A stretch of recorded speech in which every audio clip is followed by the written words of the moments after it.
हमरा के कहीं घूमहिबे तबो। अरे ना रे दादा काहे सुन बोल ना।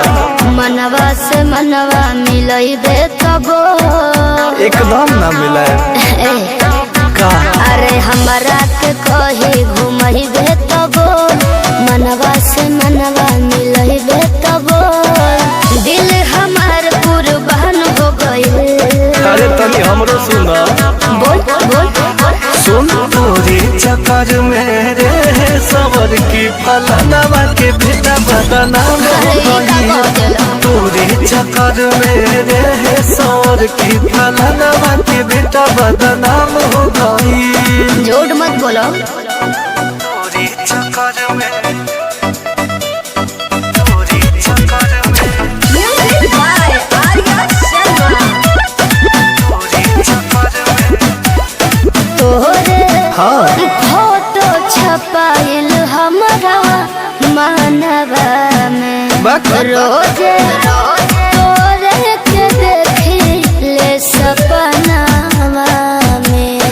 देख झूठ मत बोल। सही बात नहीं लगा के घायल कोइले जियरवा का जरवा अखिया मेरे।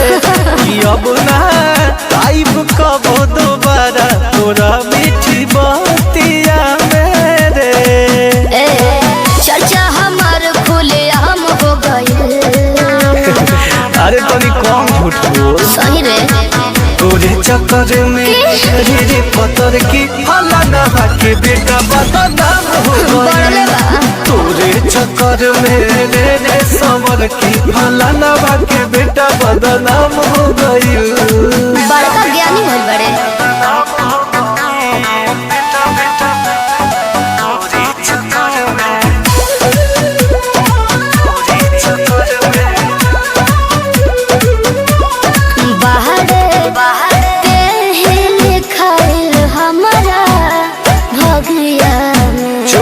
आजो चुपचाप हमारा जी निगया में।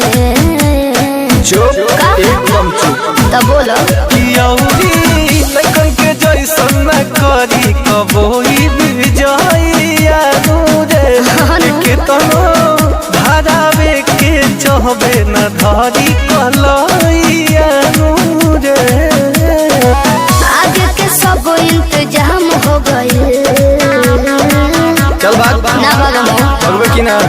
तोरे चक्कर में समरा की तोरे चक्कर में रे सवर की फलनवा के बेटा बदनाम हो गई। अच्छा तोरे चक्कर में रे सवर की फलनवा के बेटा बदनाम हो गई। कहाँ बाबा तोड़ा सुनाओ।